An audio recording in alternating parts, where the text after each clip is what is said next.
வணக்கம் மாணவர்களே. இந்த வீடியோவில் 11ஆம் வகுப்பு கணிதம் 3வது பாடம் முக்கோணவியல் பயிற்சி 3ல் 4ல் 7வது கணக்கு பார்க்க போகிறோம். என்ன கொடுத்துருக்காங்க பாருங்கள். sin 15 டிகிரி மற்றும் cos 15 டிகிரி ஆகியவற்றை மூலங்களாக கொண்ட இருபடி சமன்பாட்டை காண்க. இரண்டு மூலங்கள் கொடுத்துருந்தாங்கன்னா நம்ம என்ன செய்வோம்? இருபடி சமன்பாடு அமைக்கிறது மூலங்களின் கூடுதல் கண்டுபிடிக்கணும், மூலங்களின் பெருக்கல் பலன் கண்டுபிடிக்கணும். இப்போது நமக்கு இரண்டு மூலங்கள் என்னென்ன அப்படின்னா sin 15 டிகிரி cos 15 டிகிரின்னு கொடுத்துருக்காங்க. அப்போது நம்ம முதல்ல sin 15 டிகிரி மதிப்பை கண்டுபிடிக்கணும், cos 15 டிகிரி மதிப்பை கண்டுபிடிக்கணும், அதுக்கடுத்து அந்த மூலங்களின் கூடுதல் கண்டுபிடிக்கணும், அதுக்கடுத்து மூலங்களின் பெருக்கல் பலன் கண்டுபிடிக்கணும், அதுக்கடுத்து நம்ம என்ன செய்ய முடியும்? இருபடி சமன்பாட்டை கண்டுபிடிக்க முடியும். சரியா? இப்போ பாருங்கள், இரண்டு மூலங்கள் கொடுத்துருக்காங்க, sin 15 டிகிரி மற்றும் cos 15 டிகிரி. இதோடைய மதிப்புகளை நம்ம முதல்ல தனித்தனியாக கண்டுபிடிச்சிருவோம். முதல்ல எதோட மதிப்பு கண்டுபிடிக்க போகிறோம்? sin 15 டிகிரியோட மதிப்பை கண்டுபிடிப்போம். sin 15க்கு நமக்கு மதிப்பு தெரியாது. 0 degree, 30 degree, 45 degree, 60 degree, 90 degree இந்த மாதிரி இருந்துச்சுன்னா நமக்கு ஈஸியாக மதிப்பு தெரியும். அப்போ என்ன செய்ய போகிறோம் அப்படின்னா, இந்த 15 டிகிரியை இந்த 0, 30, 45, 60, 90 டிகிரி வர்ற மாதிரி நம்ம மாற்றி எழுதணும். அப்போ எப்படி எழுதலாம்? sin of 60 degree minus 45 degree. அப்போ 60லேருந்து 45 கிடச்சா நமக்கு 15 கிடச்சிடும் இல்லையா? அப்போது இந்த மாதிரி நம்ம மாற்றி எழுதலாம். இப்போ இந்த இடத்துல நம்ம என்ன ஃபார்முலா பயன்படுத்த போகிறோம் அப்படின்னா, sin of alpha minus beta equal to sin alpha into cos beta minus cos alpha into sine beta. இந்த ஃபார்மில் நம்ம இந்த இடத்துல பயன்படுத்த போகிறோம். அப்போ ஆல்ஃபாவுக்கு பதிலாக 60 டிகிரி, பீட்டாவுக்கு பதிலாக 45 டிகிரி. இப்போ பாருங்கள் என்ன இருக்குது? சைன் ஆல்ஃபா, ஆல்ஃபாவுக்கு பதிலாக 60 டிகிரி இன்ட்டு காஸ் பீட்டா, பீட்டாவுக்கு பதிலாக 45 டிகிரி. இந்த ஃபார்மில் இருக்கிற மைனஸ் காஸ் ஆல்ஃபா, ஆல்ஃபாவோட மதிப்பு 60 டிகிரி. அதுக்கடுத்து என்ன இருக்குது? சைன் இருக்கா? சைன் பீட்டா, பீட்டாவோட மதிப்பு 45 டிகிரி. அடுத்தது பாருங்கள், sin 60 டிகிரி, sin 60 டிகிரியோட மதிப்பு √3/2, cos 45ஓட மதிப்பு 1/√2 மைனஸ் cos 60, cos 60 டிகிரியோட மதிப்பு 1/2, sin 45 டிகிரியோட மதிப்பு 1/√2. இப்போ சுருக்கி எழுதிடலாமா? பாருங்கள், 1√3 பெருக்குனா √3 பை 2√2 பெருக்குனா 2√2 மைனஸ் 1 1 2√2. எது சமமாக இருக்குது? பகுதி சமமாக இருக்கா? அப்போ நம்ம தொகுதி அப்படியே கூட்டலாம் கழிக்கலாம். √3 மைனஸ் 1/2√2. இதான் என்னது? நமக்கு தேவையான sin 15 டிகிரியோட மதிப்பு. அதுக்கு அடுத்தது நம்ம cos 15 டிகிரியோட மதிப்பை நம்ம கண்டுபிடிக்கணும்.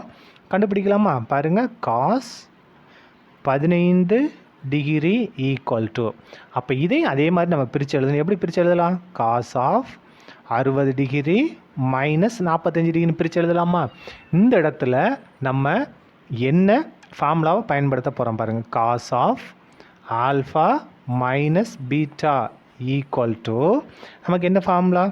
cos alpha into cos beta plus sin alpha into sine beta. இந்த ஃபார்முலாவை நம்ம இந்த இடத்துல பயன்படுத்த போகிறோம். ஈக்குவல் டு காஸ் ஆல்ஃபா, ஆல்ஃபாவுக்கு பதில் என்ன இருக்குது? 60 டிகிரி. காஸ் பீட்டா, பீட்டாவுக்கு பதில் என்ன இருக்குது? 45 டிகிரி. இந்த ஃபார்முலா இருக்கிற ப்ளஸ் அதுக்கடுத்து சைன் ஆல்ஃபா, ஆல்ஃபாவுக்கு பதில் என்ன இருக்குது? 60 டிகிரி. சைன் பீட்டா, பீட்டாவுக்கு பதில் என்ன இருக்குது? 45 டிகிரி.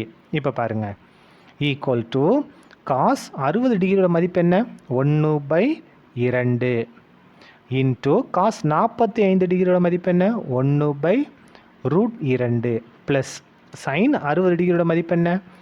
√3/2. சைன் 45ஓட மதிப்பு என்ன? 1/√2. சரியா?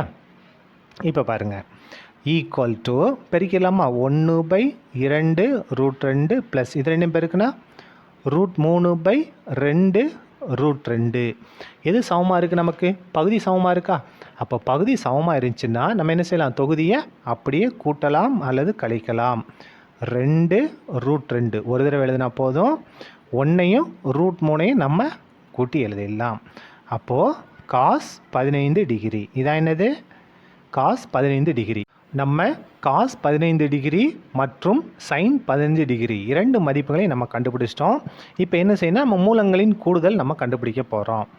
மூலங்களின் கூடுதல். அப்போ மூலங்களின் கூடுதல்னால் 2 மூலங்கள் என்னென்ன, sine 15 degree plus cos 15 degree. இந்த ரெண்டையும் நம்ம கூட்டணும். கூட்டலாமா? பாருங்கள், சைன் 15 டிகிரியோட மதிப்பு என்ன, √3 - 1/2 √2. √3 - 1/2 √2 ப்ளஸ் காஸ் 15 டிகிரியோட மதிப்பு 1 + √3/2 √2. இப்போ பாருங்கள், நம்ம கூட்ட போகிறோம். பகுதி சமமாக இருக்குது இல்லையா? பகுதி சமமாக இருந்துச்சுன்னா நம்ம என்ன செய்யலாம், தொகுதியை அப்படியே கூட்டலாம் அல்லது கழிக்கலாம். அப்போது இந்த பகுதியில் இருக்கிறத நம்ம ஒரு தடவை எழுதிட்டா போதும், 2 √2. தொகுதியை நம்ம அப்படியே கூட்டலாம். √3 - 1 + 1 + √3. தொகுதியை நம்ம அப்படியே கூட்டிட்டோம். சரியா? இப்போ பாருங்கள், எது கேன்சல் ஆகும், -1 + 1 கேன்சல் ஆயிரும். 1 √3 1 √3 கூட்டினோம்னா 2 √3/2 √2. 2 கேன்சல். அப்போ மிச்சம் என்ன இருக்குது, √3/√2. இதான் என்னது, மூலங்களின் கூடுதல். அதுக்கடுத்து நம்ம மூலங்களின் பெருக்கல் பலன் கண்டுபிடிக்க போகிறோம். பாருங்கள், மூலங்களின் பெருக்கல் பலன். அப்போ எதை பெருக்கணும், சைன் 15 டிகிரியவும் காஸ் 15 டிகிரியவும் நம்ம பெருக்கணும். சைன் 15 டிகிரி மதிப்பு நம்ம என்ன கண்டுபிடிச்சிருக்கோம், √3 - 1/2 √2 நம்ம கண்டுபிடிச்சிருக்கோம் பெருக்கல். இப்போ பாருங்கள், காஸ் 15 டிகிரி மதிப்பு என்ன, 1 + √3/2 √3 எழுதியிருக்கோமா? இதை மட்டும் கொஞ்சம் நம்ம மாற்ற போகிறோம். 1 + √3 √3 + 1 எழுத போகிறோம். ஏன்னா இங்கே இருக்க தகுந்த மாதிரி நம்ம மாற்றி எழுத போகிறோம். அப்போது √3 + 1 1 + √3 √3 + 1 1 தான் /2 √2. இப்போ பெருக்க போகிறோம். பெருக்கலாமா? எப்படி பெருக்குவோம், நம்ம 2 பின்னங்களை தொகுதியை தொகுதியோடையும் பகுதியை பகுதியோடையும் பெருக்கணும். இங்கே பாருங்கள், இதை பெருக்கணும் அப்படின்னா a - b × a + b. அப்போ என்ன வரும் நமக்கு, a² - b². இப்போ இதை பெருக்கலாமா, 2 பெருக்குனா 4, √2 √2 பெருக்குனா 2. சரியா? இப்போ சுருக்கிடலாமா, = √3 2 தடவை எழுதி பெருக்குனா 3 - 1² 1 4 2 8 இப்போ பாருங்கள், இந்த இடத்துல 3லேருந்து 1 கழிச்சா 2 2/8 கேன்சல் பண்ணுங்கள், 2 2 4 2 8. அப்போ 1/4. இதான் என்னது, மூலங்களின் பெருக்கல். நம்ம மூலங்களின் கூடுதலும் மூலங்களின் பெருக்கல் பலன் கண்டுபிடிச்சிட்டோம். அதுக்கடுத்து நம்ம இருபடி சமன்பாடு கண்டுபிடிக்கணும். இருபடி சமன்பாடு நம்ம என்ன கண்டிஷன், x² மைனஸ் மூலங்களின் கூடுதல் இன்ட்டு எக்ஸ் ப்ளஸ் மூலங்களின் பெருக்கல் பலன் = 0. இதுதான் இருபடி சமன்பாடுகள் பொதுவான வடிவம். இந்த x² அப்படியே வந்துடும், மைனஸ் அப்படியே வந்துடும். மூலங்களின் கூடுதல் நம்ம என்ன கண்டுபிடிச்சிருக்கோம், √3/√2. அப்போது மூலங்களின் கூடுதலுக்கு பதிலாக √3/√2. இந்த எக்ஸ் அப்படியே வந்துடும். ப்ளஸ் மூலங்களின் பெருக்கல் பலன் எவ்வளவு, 1/4 = 0. இப்போ பாருங்கள், இங்கே பகுதியில் √2 4 இருக்குது. இந்த மாதிரிலாம் வரக்கூடாது இருபடி சமன்பாட்டில். அப்போது நம்ம 4 கொண்டு பெருக்கிடலாமா, ஏன்னா 4 தானே பெரிய நம்பர். 4 கொண்டு பெருக்கணும் அப்படின்னா இங்கே என்ன வரும், 4x² மைனஸ் இங்கே 4 கொண்டு பெருக்கும்போது என்ன வரும், 4 √3 இன்ட்டு x/√2 ப்ளஸ் இங்கே 4 கொண்டு பெருக்கும்போது நம்ம பெருக்குன 4 இங்கே வகுத்தில் இருக்க 4 கேன்சல் ஆகிடும். மிச்சம் என்ன இருக்கும், 1 = 0. அடுத்த ஸ்டெப் பாருங்கள், இந்த 4x² வந்துடும். இந்த ஸ்டெப்பை நம்ம கொஞ்சம் சுருக்க போகிறோம். இது எப்படி எழுதலாம் பாருங்களேன். இந்த 4 2 × 2ன்னு எழுதலாம். √3 அப்படியே இருக்கட்டும், இங்கே என்ன இருக்குது, √2. அடுத்து இன்னொரு ஸ்டெப் பாருங்கள், இந்த 2 அப்படியே இருக்கட்டும். இந்த 2 நம்ம எப்படி எழுதலாம், √2 × √2ன்னு எழுதலாமா, இன்ட்டு √3/√2. சொல்லுது புரியுதா பாருங்கள். இந்த 2 அப்படியே வந்துருச்சு. நம்ம இந்த 2 நம்ம திரும்பி எப்படி எழுதலாம், √2 × √2ன்னு எழுதலாம். √2 பெருக்குனா 2. இப்போ பாருங்கள், இந்த √2 இந்த √2 கேன்சல் ஆகிரும். அப்போ மிச்சம் என்ன இருக்குது, 2 பெருக்கல் √2 பெருக்கல் √3. இதான மிச்சம் இருக்குது. இப்போ இதை சுருக்கலாமா, 2 அப்படியே வந்துடும். இங்கேயும் ரூட் இருக்குது, இங்கேயும் ரூட் இருக்குது. அப்போ இந்த 2 நம்ம பெருக்கலாம். 2 3 6. இங்கே ரூட் இருக்கிறதுனால √6.